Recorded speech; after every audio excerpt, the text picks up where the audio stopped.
Salam əziz şagirdlər. Bugün, yəni 18 may keçirilən monitorinq imtahanının riyaziyyat suallarının izahını verəcəm. Burada C variantını izah edirəm. Bütün variantları bundan uyğunlaşdırmaq, yoxlamaq mümkündür. Birinci sualımız belədir. Cəmil dayının çiçəklərini əkdiyi düzbucaqlı formasındakı bağçanın eni 15 metr, uzunluğu 25 metrdir. O bağçanın enini artırmaqla onu kvadrat formalı etmək istəyir. Bu halda bağçanın sahəsi neçə kvadrat metr olacaq? Diqqətlə baxsaq, daha doğrusu olacaq yox, artacaq, üzr bilin. Demək, normalda 15 vurulsun 25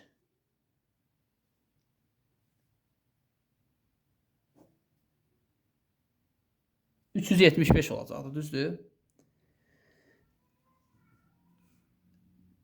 Cəmil dayı neynədir? Kvadrat formasına saldı və bunun enini artırmaqla elədi. Yəni 15-i 25-ə çatdıraraq. Onda 25 vur 25, bu da 625. Hesablamalarda incəliklə yazmırıq. Artan, baxaq görək sahə nə qədər artdı, yəni sahədə nə qədər artım oldu. 625-dən çıxırıq 375-i. Bu bizə nə verir? 250, yəni 250 kvadrat metr sahədə artım baş verdi. Keçək ikinci suala. X və Y düz mütənasib kəmiyyətlərdir. Avtomatik elə birincisindən müəyyən edirik ki, bizim K-mız 3-dür. Yəni mütənasiblik əmsalımız 3-dür. Düzdürmü? Düz mütənasib kəmiyyətlər üçün A-nı tapmaq istəyirəmsə, A bərabərdir 25 vurulsun 3, 75. B bərabərdir 63 bölünsün 3, bu da bərabərdir 21. Mən burada birini yoxladım. Burada qeyd edirik ki, düz mütənasib kəmiyyətlərdir. Yəni bunun şərti ödəməməsi mümkün deyil. Ona görə bunların cəminə baxırıq indi. Cəm olur 75 üstə gəlsin 21, bərabərdir 96. Cavab variantımız A. Keçək 53 nömrəli suala. Burada vurub açıb sadələşdirərik. Mənfi 3A. Mənfi 3-ü mənfi 2-yə vuranda müsbət 6 eləyəcək. Müsbət 6B. Üstə gəlsin 4A. Üstə gəlsin 20B. Bu da bərabərdir 4A mənfi 3A. Üstə gəlsin 26B. İkisi də müsbət. Və doğru cavabımız olacaq burada B variantı. Keçirik növbəti səhifəmizə. 54 nömrəli sualda Samirin həftə ərzində ekran qarşısında keçirdiyi vaxt diaqramda təsvir olunmuşdur. Həftənin günləri və onun keçirdiyi vaxtlar. Diqqətlə izləsək. Bu sual biraz şəkil natarazdır. Yəqin ki, uyğunlaşdıra bilərik. Həftə ərzində keçirdiyi vaxt təsvir olunmuşdur. Deyək ki, həftənin neçə günündə ekran qarşısında 1 saatdan çox vaxt keçirtmişdir. Burada 1 saatı görürük. Mən bunu avtomatik belə eləyəcəm. Bu 1 saatdan paralel xətt çəkəcəm. Fikir versəz, 1, 2, 3 gün 1 saatdan aşağıda qaldı. Sonra 1, 2, 3, 4 gün isə 1 saatdan yuxarıda qaldı. Yəni, həftənin 4 günündə daha doğrusu 1 saatdan daha çox vaxt keçirib ekran qarşısında. Keçək 55 nömrəli suala. Burada X-in və Y-in qiymətləri verilib. Buna görə A-nı tapırıq, B-ni tapırıq və C-ni tapırıq. A bərabərdir 2 vurulsun 4, çıxılsın 3. Çünki Y mənfidir axı. 8, 8-dən 3 çıxanda 5. B bərabərdir 3 vurulsun 4, üstə gəlsin 3. Çünki mənfi Y, mənfi 3-ün əksi. Bu da olacaq 15 və C bərabərdir X, Y-dir, düzdür. Yəni mənfi 3 vurulsun müsbət 4, mənfi 12. Beləliklə C ən kiçiyidir, sonra A-dır və ən böyüyü B-dir. C kiçikdir, A kiçikdir, B cavabımız var. Cavab A variantı. Keçirik 56-ya. Şəkildəki yarım çevrədə eni 5 cm olan düzbucaq. Deyir ki, şəkildəki yarım çevrə eni 5 cm olan düzbucağının tərəflərinə toxunur. Baxın, burada Toxunursa avtomatik yarımçevrə deyil, bu radiusdur. Buradan buraya da radiusdur, buraya da radiusdur. Düzdürmü? Yəni əgər bu radiusdursa və bura daha doğrusu 5-dirsə, bu radius da 5 olacaq. Bu radius 5-dirsə, onda uzunluq olacaq 10. Bizdən tələb olunur nə? Buna görə yarımçevrənin diametri nə qədərdir? Biz bilirik ki, bunu tamlaşdırsaq, düzbucağın uzunluğu rolunda burada çıxış edən 10 elə çevrəmizin diametri olacaq. Yəni doğru cavab 10.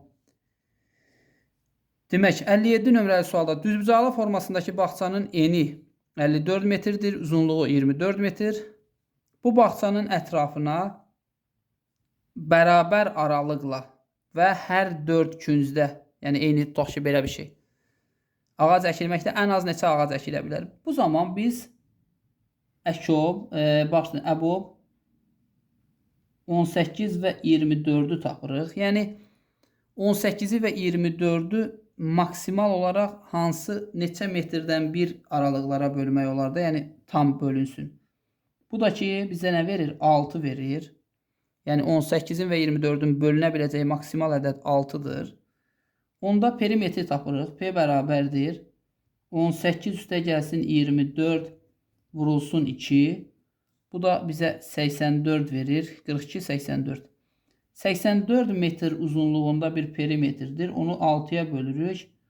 Bu da bizə verir 14. Yəni ən az 14 ağac əkməliyik. Daha doğrusu əkə bilərik. Keçirik. 58 nömrəli sual. Zeynəb kitab oxumağa başladı. O birinci gün kitabın 40 səhifəsini, ikinci gündən başlayaraq növbəti günlər isə hər gün 14 səhifə oxudu.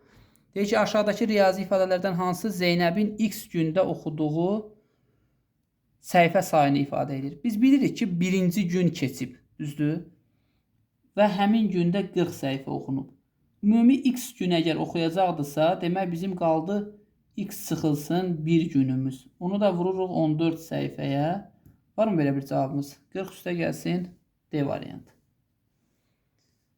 X sıxılsın 1 olmalıdır. Burada səbəb də odur ki, bir gün, birinci gün bunlardan fərqlidir. İki velosipedçi ayrı-ayrı şəkildə təsvir olunan dairəvi yolda hərəkət edirlər. Baxın, 2 dənə velosipedçi. Bu iki dairənin mərkəzləri arasındakı məsafə 75 metrdir. Bu nöqtədən bu nöqtəyə qədər.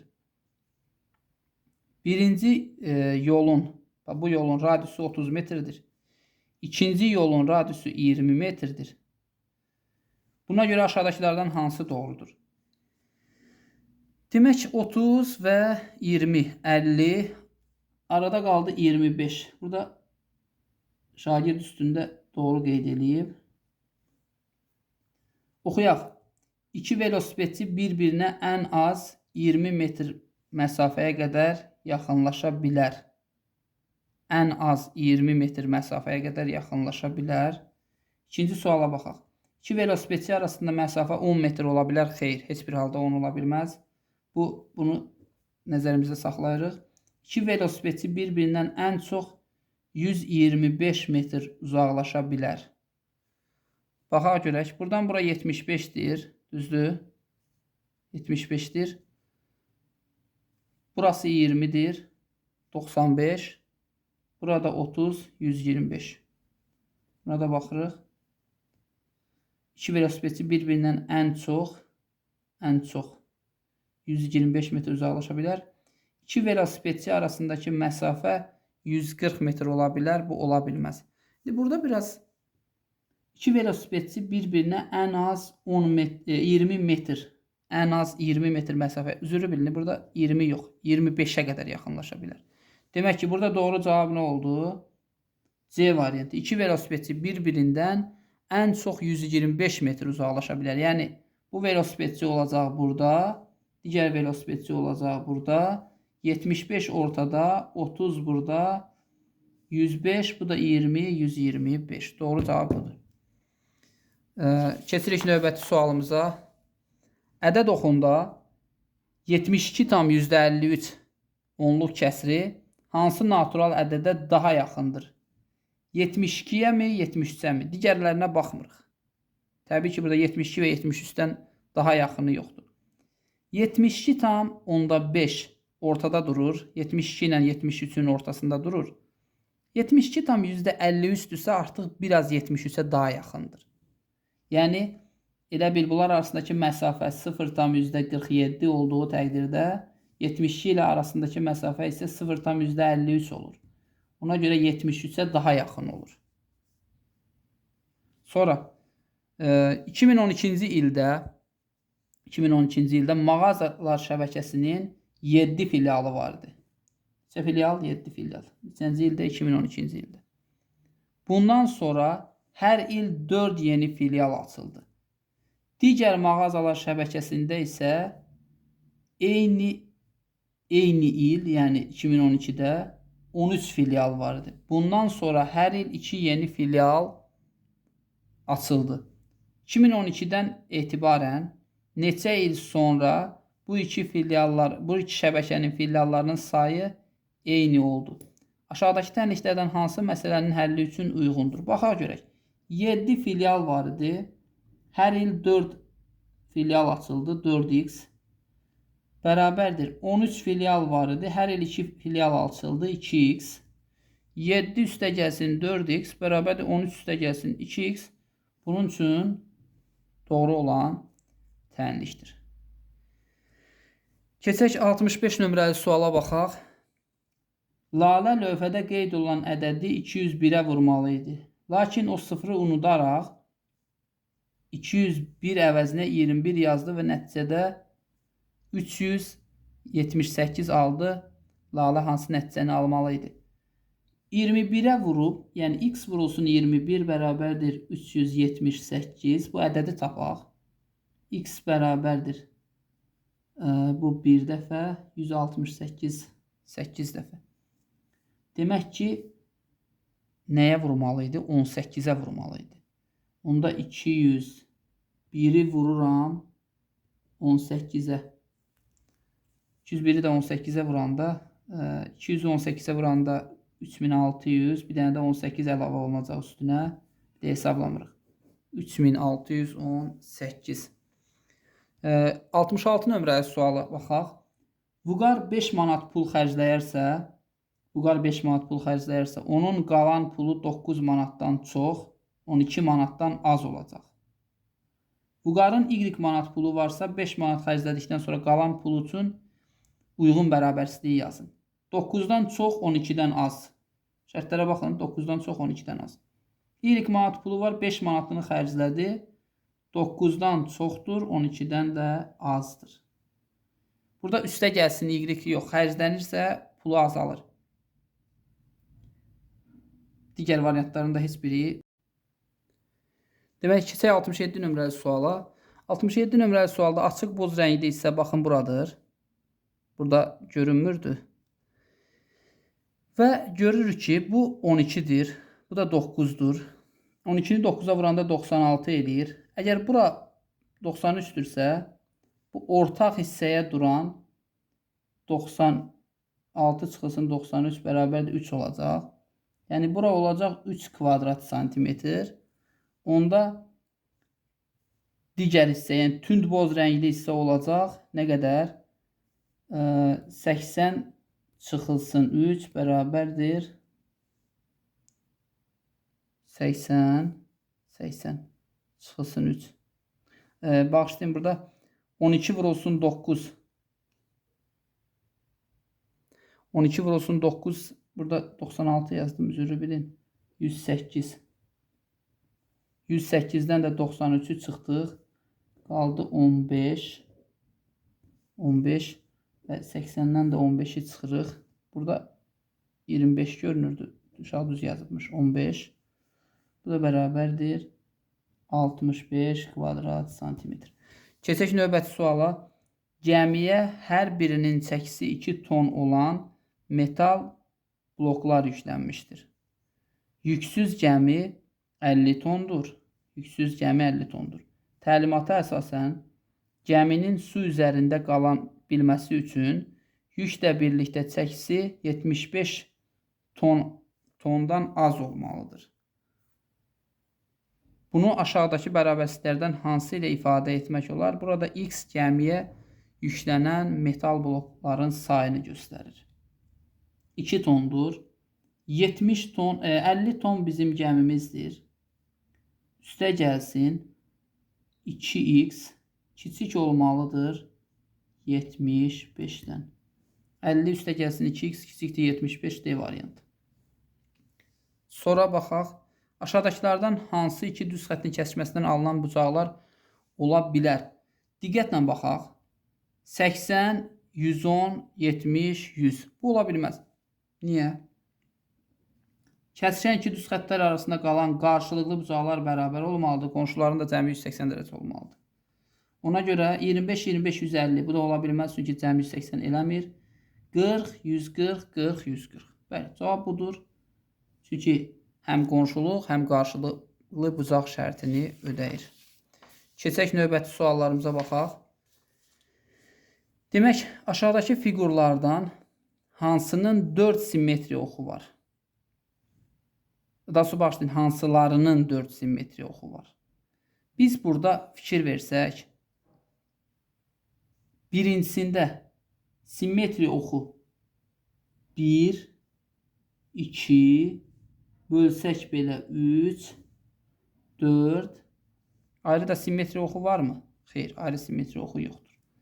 Bu 1. İkincisində 1, 2, 3. Daha sonra demək 1, 2, 3. Digərlərini çəksək üst-üstə düşəcək. Baxın 1, 2, 3. 3 dənə simmetri oxu çəkdik. Başqa bir simmetri oxu çəkə bilmirik burada. Ona görə burada 3 dənə simmetri oxu var.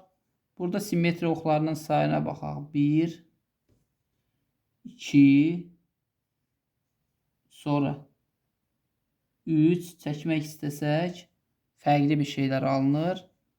4-cü də çəkmək istəsək, yenə fərqli bir şey alınır. Yəni, simmetri oxu nədir? Biz bunu qatlasaq, bunlar üst-üstə düşsün. Biz bunu qatlasaq, bura düşəcək. Bundan üst-üstə düşməyəcək. Ona görə bu da malik deyil. Buna baxaq. 1, 2 simmetri oxu, 3, 4 simmetri oxu. Demək, doğru cavab A-da var 4 simmetri oxu, bir də hansında var? D-də var. A və D. Doğru cavab oldu bizdə A variantı. 71 nömrəli suala baxaq. Bir bağban öz planına əsasən əlindəki məftil toru istifadə edərək tərəfi 12 metr olan bərabər tərəfli üçbucaqlı formalı bağçanın ətrafına hasar çəkə bilər. Tərəfi 12 metr olan bərabər tərəfli üçbucaq formalı bağçanın ətrafına hasar çəkə bilir. Yəni 36 metr. Yəni 36 metri diqqətdə saxlayırıq. Daha sonra bağban fikrini dəyişərək bağçanın kvadrat formalı olmasına qərar verir. Bu zaman o eyni məftil toru istifadə etməklə kvadrat formalı bağçanın ətrafına hasar çəkdi. Kvadrat formalı bağçanın sahəsi neçə kvadrat metr oldu?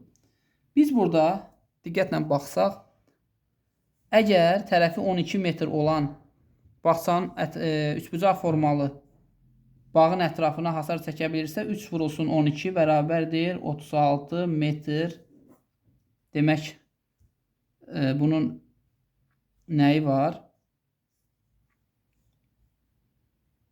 Hasar çəkə bilməsi üçün məftili var da, belə deyək. Məftil toru var. Bu amma fikrini dəyişir. Kvadrat formalı etmək istəyirsə, demək ki, kvadratın bütün tərəfləri bərabər olur. 36-nı bölürəm 4-ə. Bu mənə verir 9 metr. Yəni kvadratın bir tərəfi olacaq 9 metr.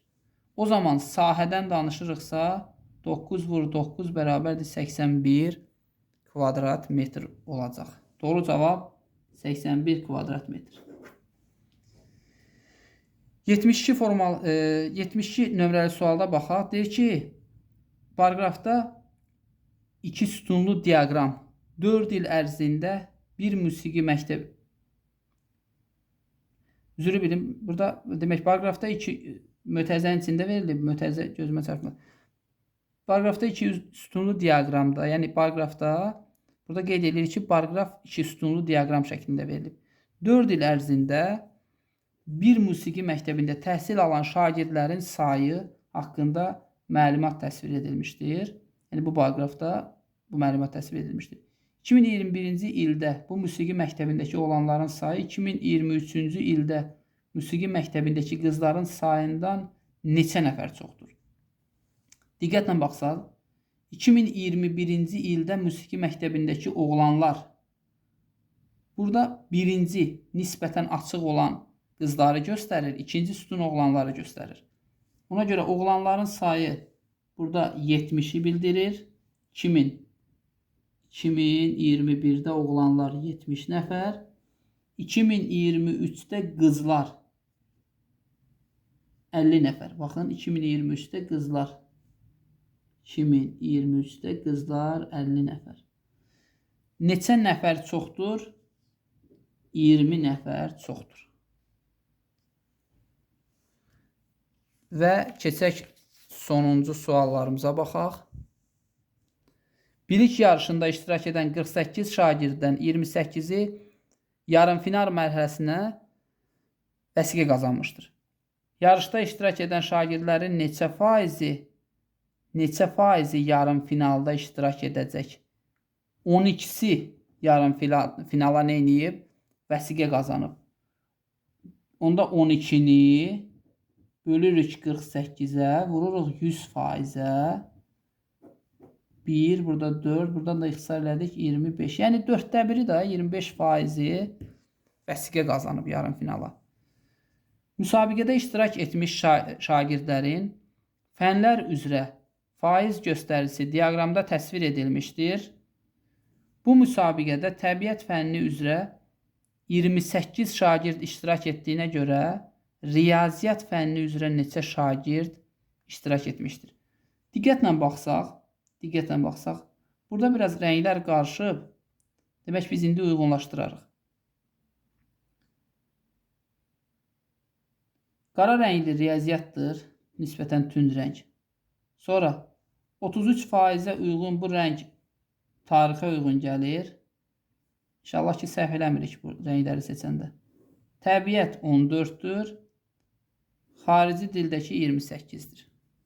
Yəni orada artıq nəsə bir rənglərdə uyğunsuzluq olsa özünüz uyğunlaşdıra bilərsiniz. Bizə deyir ki, təbiət fənni üzrə, yəni 14%-ə uyğundur neçə nəfər? 28 nəfər. Riyaziyyat fənninə. Dostlar, toplayırıq. Bunları toplayırıq.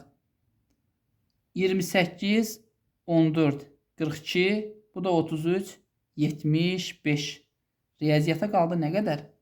25%. Əgər buna 28'dirsə 2 qatıdır. Buradan da tənasübə əsasən 50 yaza bilərik. Yəni riyaziyyatda 50 nəfər iştirak edir. Və nəhayət sonuncu suala baxaq. Qrafikdə dağın hündürlüyü və gölün dərinliyi təsvir edilmişdir. Dağın hündürlüyü, gölün dərinliyi. İndi baxaq. Gölün ən dərin yeri ilə dağın zirvəsinin arasında neçə metr hündürlük fərqi var? Burada hündürlük və dərinlik. Bura 0 səviyyədən aşağıda dərinliklərdən söhbət gedir. 0 səviyyədən yuxarıda hündürlükdən söhbət gedir. Və burada biz görürük ki, dağın ən hündür zirvəsi 500 metrdir. Burada metrlə göstərilib. Və ən dərinlik isə mənfi 300 metrdir. Mənfi 300 metr. Bunlar arasındakı məsafə 800 metr. Bunu biz 500 çıxılsın 300, 500 çıxılsın mənfi 300 bərabərdir 500, üstə gəlsin 300, bu da bərabərdir 800 kimi yaza bilərik.